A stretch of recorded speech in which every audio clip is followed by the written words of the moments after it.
Good evening students. तो हम लोगों ने सिंथेसिस पढ़ना स्टार्ट किया था। सिंथेसिस अर्थात कॉम्बिनेशन ऑफ सेंटेंसेस। उसमें हम लोग दो या दो से अधिक सेंटेंसों को एक साथ जोड़ के किस तरह से फिर से हम सिंपल सेंटेंस बनाते हैं, उसका एक तरीका हमने पढ़ा था।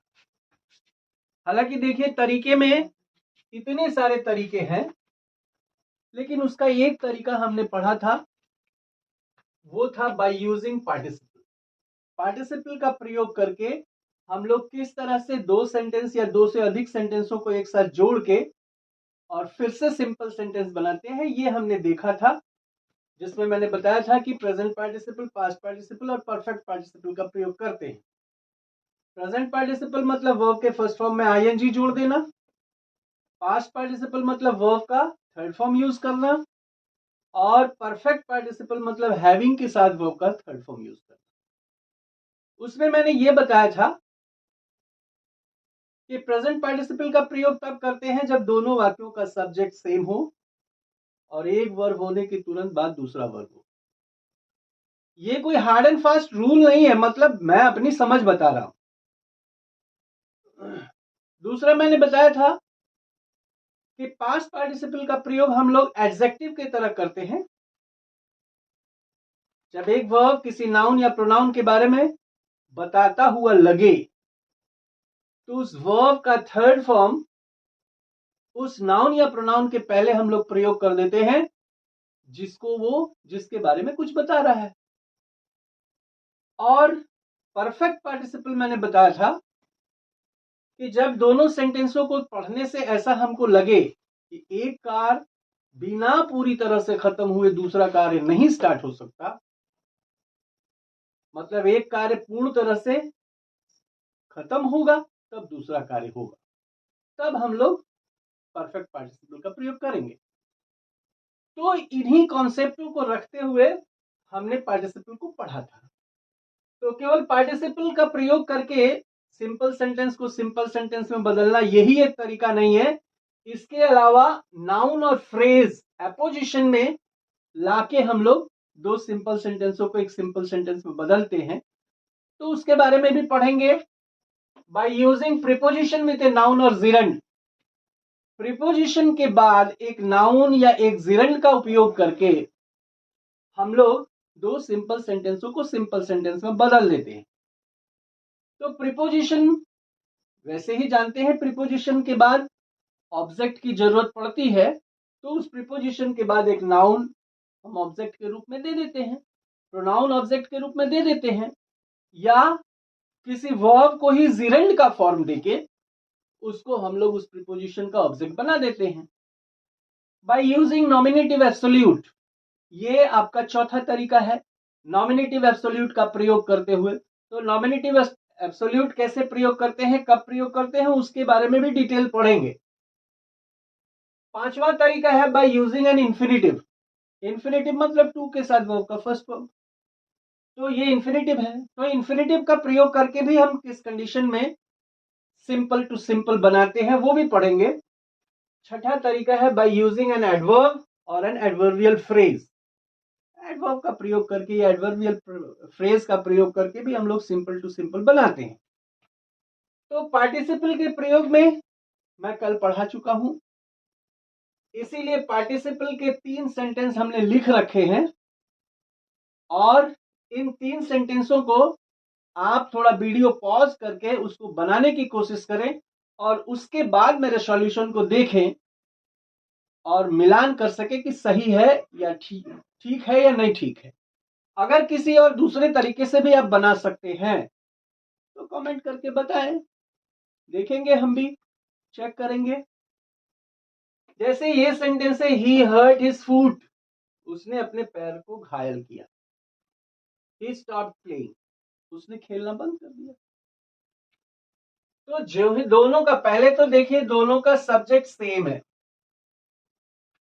और पढ़ने से ऐसा लगता है कि पैर जो ही चोटिल होंगे खेलना बंद कर देगा नेचुरली, तो जो ही ये होगा त्यों ही ये वर्ब हो जाएगा। तो ये हम लोग प्रेजेंट पार्टिसिपल का प्रयोग करते हैं। Hurting his foot, he stop playing.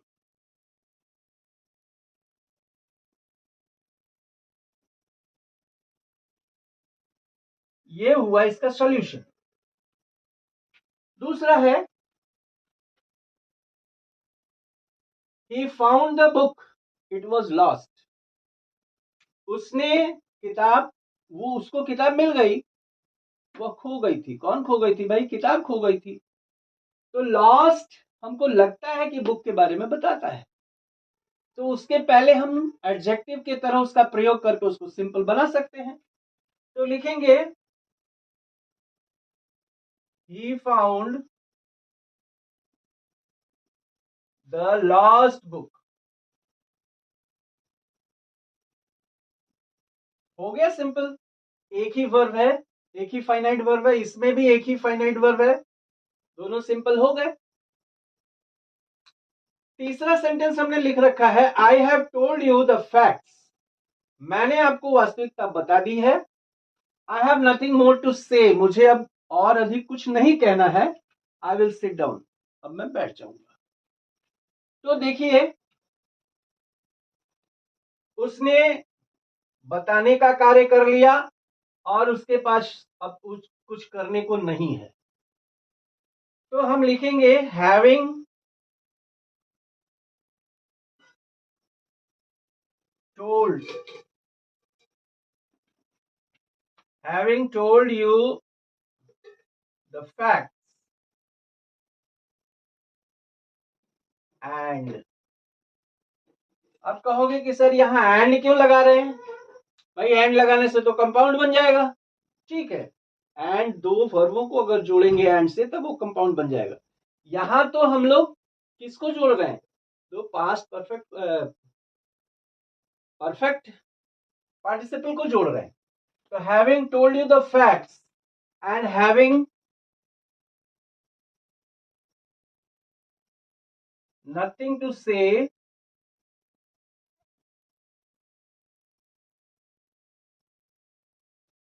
I will sit down.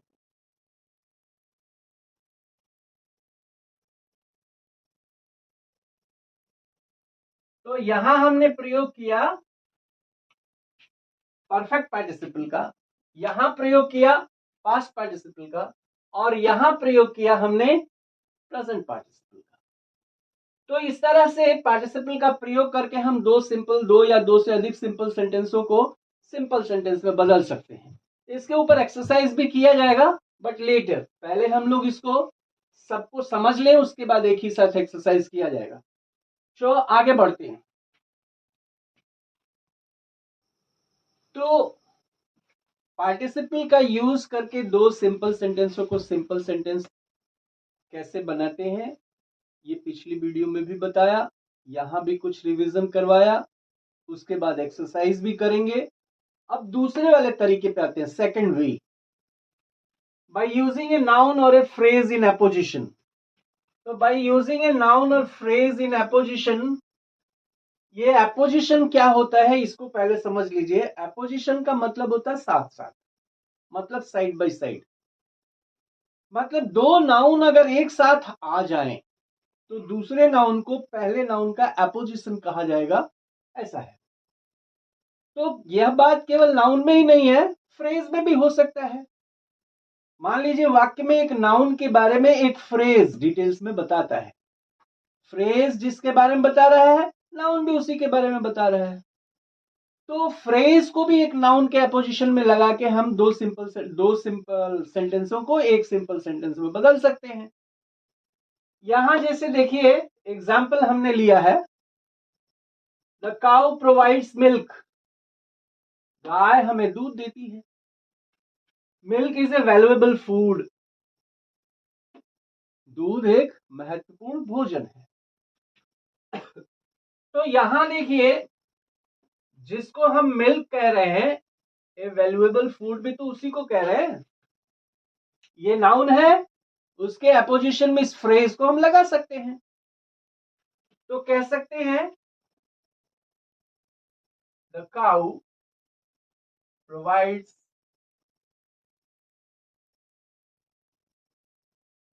milk, a valuable food।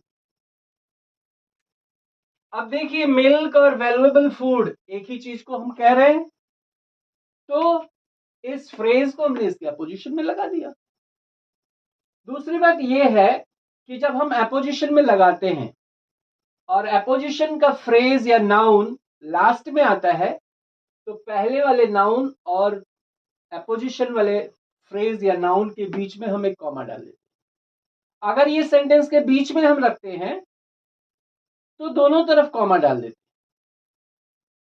जैसे जी, जा, जी शब्द तो सुना होगा आपने, पहले भी जी और बाद में भी जी। उसी तरह पहले भी कॉमा और बाद में भी कॉमा जब सेंटेंस के बीच में आए, यह अपोजिशन था। दूसरा सेंटेंस देखते हैं। Tagore's most famous work is Gitanjali. Tagore का सबसे ज्यादा प्रसिद्ध कृति क्या है? गीतांजलि। कहता है it is a collection of short poems. यह छोटे छोटे कविताओं का एक संग्रह है। तो यहां देखिए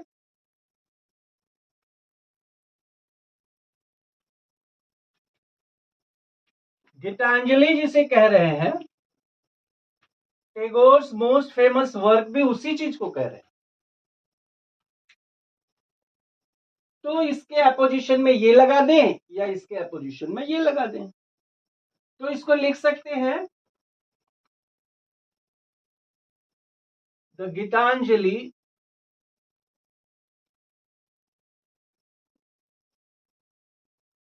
हो गया, कॉमा डाले, Tagore's most famous work, Tagore's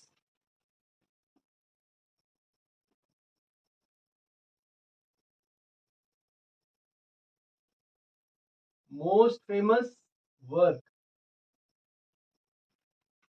पहले भी कॉमा बाद में भी कॉमा, जो अपोजिशन में जिसको डालेंगे उसके पहले भी कॉमा बाद में भी कॉमा, जब सेंटेंस के बीच में उसको लिखेंगे तो the Gitanjali Tagore's most famous work is a collection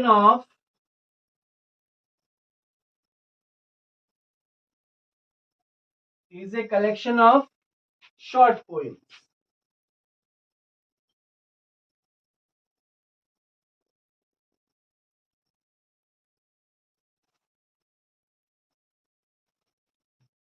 तो इस तरह से अब देखिए सिंपल सेंटेंस बन गया, क्योंकि यहां पर एक ही फाइनाइट वर्ब है, यहां पर भी एक ही फाइनाइट वर्ब है, इसलिए ये सिंपल है। तो सिंपल बनाने के लिए हम लोग नाउन और फ्रेज इन अपोजिशन का भी प्रयोग करते हैं, इस तरह से करते हैं। इसके ऊपर भी एक्सरसाइज डिटेल में करेंगे आगे। तो इसके आगे बढ़ते हैं, by using A preposition with a noun और जिरेंड पर आते हैं। तो थर्ड वे में देखिए, by using A preposition with a noun और जिरेंड। प्रीपोजिशन के बाद उसके ऑब्जेक्ट के रूप में हम लोग नाउन रखते हैं या किसी वर्ब को ही जिरेंड बना के नाउन का रूप दे देते हैं और वो ऑब्जेक्ट के रूप में आ जाता है। तो प्रीपोजिशन का प्रयोग करके, प्रीपोजिशन के साथ नाउन और जिरेंड का प्रयोग करके हम लोग किस तरह से सिंपल सेंटेंस को सिंपल सेंटेंस में बदलते हैं, वो इन उदाहरणों से समझते हैं। पहला है he attended to his duties. उसने अपनी ड्यूटी को अटेंड, मतलब उसको अटेंड किया। ही अर्न प्रमोशन, और उसको प्रमोशन मिली, उन्नति हुआ। तो इन दोनों को जोड़ने के लिए हम क्या करते हैं, he earned promotion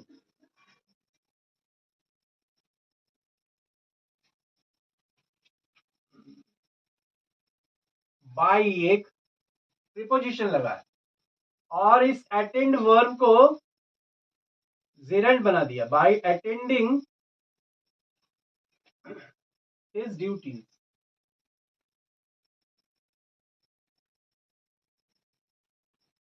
मतलब अपने कर्तव्यों का पालन करते हुए उसको प्रमोशन मिला। तो बाई अटेंडिंग, बाई प्रीपोजिशन के बाद इस वर्ब को हमने जीरेंड बना के उसके बाद प्रयोग कर दिया। दूसरा सेंटेंस देखते हैं, he must confess his fault, he may escape punishment. उसे अपनी गलती स्वीकार कर लेनी चाहिए, वह इस तरह पनिशमेंट से, दंड से बच सकता है। तो इसको भी वैसे ही बनाते हैं, ही मे एस्केप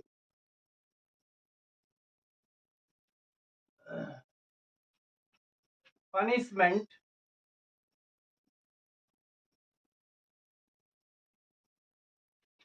by confessing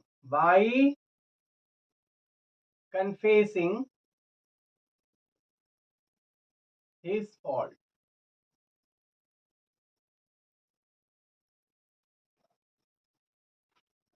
मतलब अपनी गलतियों को स्वीकार करके वह दंड से बच सकता है। तो इस तरह से प्रीपोजिशन के बाद यहां पर भी हमने जेरंड का प्रयोग किया। अगला सेंटेंस देखते हैं, he was ill last term, वह पिछले टर्म में बीमार था। He was unable to attend school, वह स्कूल आने में असमर्थ था। तो हाँ, ऑन अकाउंट ऑफ, ये एक प्रीपोजिशन लग गया, his illness.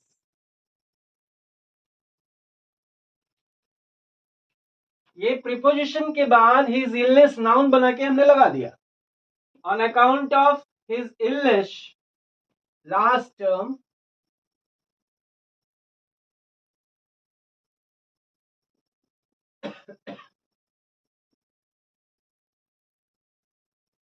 he was unable to attend school।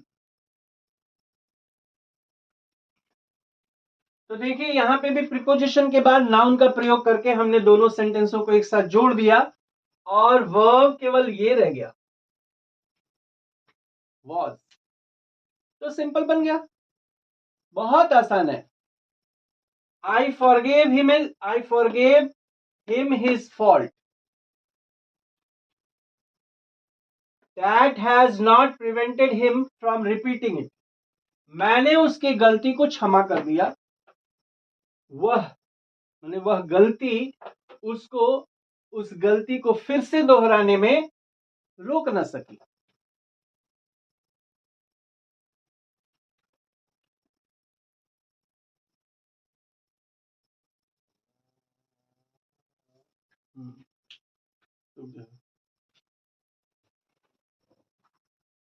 तो देखिए इसमें हम क्या करते हैं, माई फॉरगिविंग,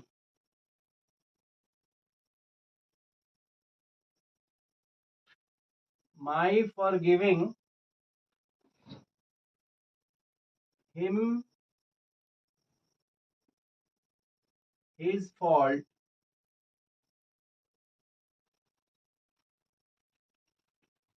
अब ये तो सब्जेक्ट हो गया, has not prevented him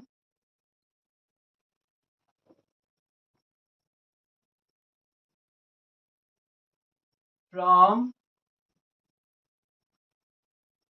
repeating it।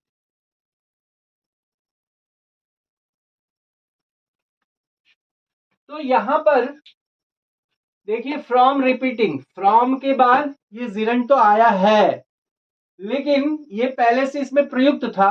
हमने चालाकी से क्या किया, इस पूरे सेंटेंस में से वर्ब को गायब कर दिया। तो वर्ब को गायब कर देने से हमने वर्ब को क्या किया, वो प्रेजेंट पार्टिसिपल बना दिया। तो माई फॉरगिविंग हिम हिज फॉल्ट, इसमें वर्ब नहीं है, वर्ब के रूप में केवल ये है इसलिए ये सिंपल सेंटेंस में बदल गया।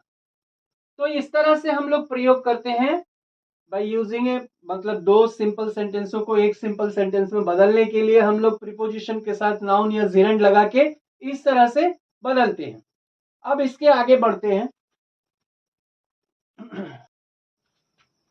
तो ये जो है नॉमिनेटिव एब्सोल्यूट का प्रयोग अब देखते हैं कि नॉमिनेटिव एब्सोल्यूट का प्रयोग करके हम कहां पे किस तरह से नॉमिनेटिव एब्सोल्यूट का प्रयोग करते हैं कि दो सिंपल सेंटेंसों को हम एक सिंपल सेंटेंस में बदल सके। तो नॉमिनेटिव का मतलब ये होता है सब्जेक्ट। तो सब्जेक्ट को हम ऐसा कर देते हैं कि एक वर्ब उस सब्जेक्ट का प्रभाव वर्ब पर नहीं पड़ता। जैसे his friend arrived, he was very pleased, उसके दोस्त पहुंच गए, उसका दोस्त पहुंच गया, वह बहुत खुश था। इसमें देखिए एक वर्ब ये है, एक वर्ब ये है।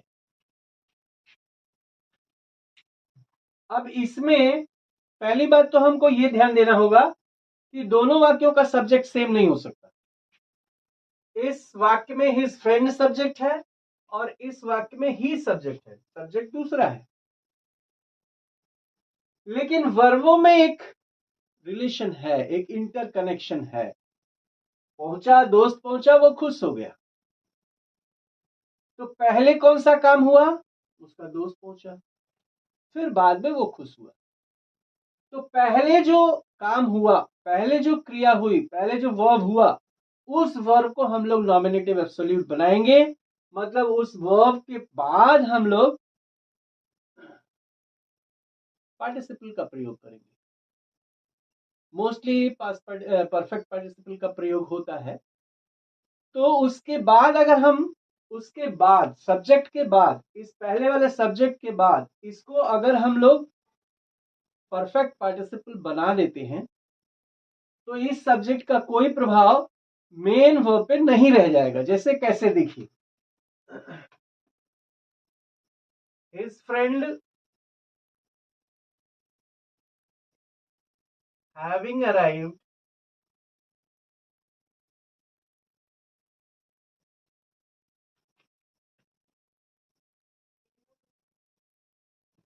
he was very pleased। अब वर्ब केवल यही रहा, ये तो पार्टिसिपल में बदल गया और इस सब्जेक्ट का कोई प्रभाव इस पे नहीं होगा। जैसे अगर इसको माई हिज फ्रेंड्स भी कर दे, ये अगर प्लूरल भी कर दे, तो ये वॉज तो इसके लिए प्रयोग हुआ है, इसका प्रभाव इस पर नहीं पड़ेगा। तो ये हो गया नॉमिनेटिव एब्सोल्यूट। दो सेंटेंस जिसमें सब्जेक्ट अलग अलग हैं और एक क्रिया के बाद दूसरी क्रिया होती है, तो पहले होने वाली क्रिया को हम लोग पार्टिसिपल में बदल देते हैं उसके सब्जेक्ट के साथ, और दूसरा सेंटेंस हम लोग लिख देते हैं। जैसे the storm ceased, the sun came out, तूफान थम गया, सूरज बाहर आ गया, मतलब आकाश में चमकने लगा। तो इसमें सब्जेक्ट है द स्टॉर्म और इसमें सब्जेक्ट है द सन, डिफरेंट सब्जेक्ट्स। तो लिखेंगे पहले तो तूफान थमा, बाद में सूरज बाहर आया, तो the storm having ceased,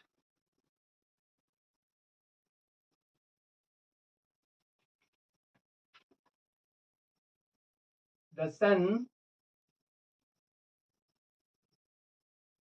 came out।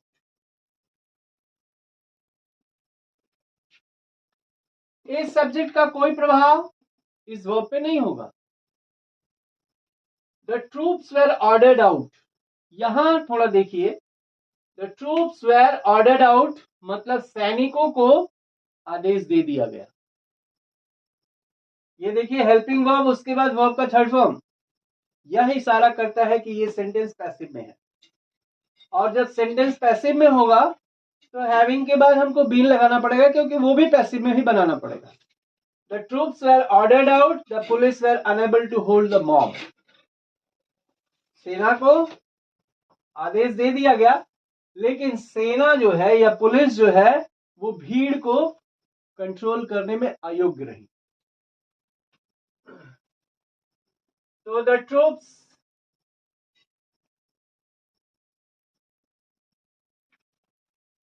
having been ordered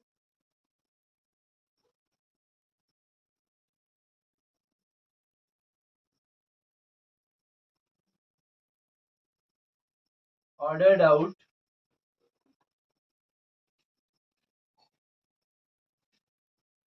the police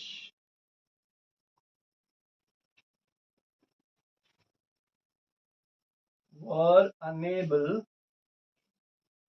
to hold the mob। हो गया। ये वर्ब जो था ये तो पार्टिसिपल में बदल गया, अब मेन वर्ब के रूप में ये रहा। तो एक ही मेन वर्ब है, एक ही फाइनाइट वर्ब है, इसलिए ये सेंटेंस सिंपल में बदल गया। अगला सेंटेंस देखते हैं, his house has been burned down, उसके घर को जला दिया गया है। तो इसमें भी देखिए ये भी पैसिव में है, प्रेजेंट परफेक्ट के पैसिव में है।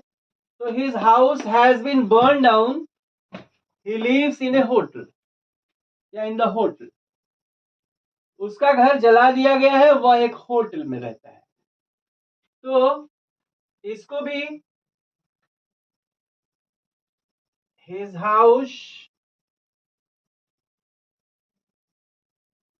having been burned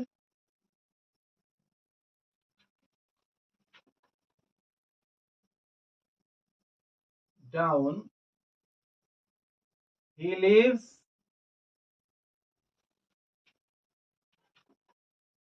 in the hotel।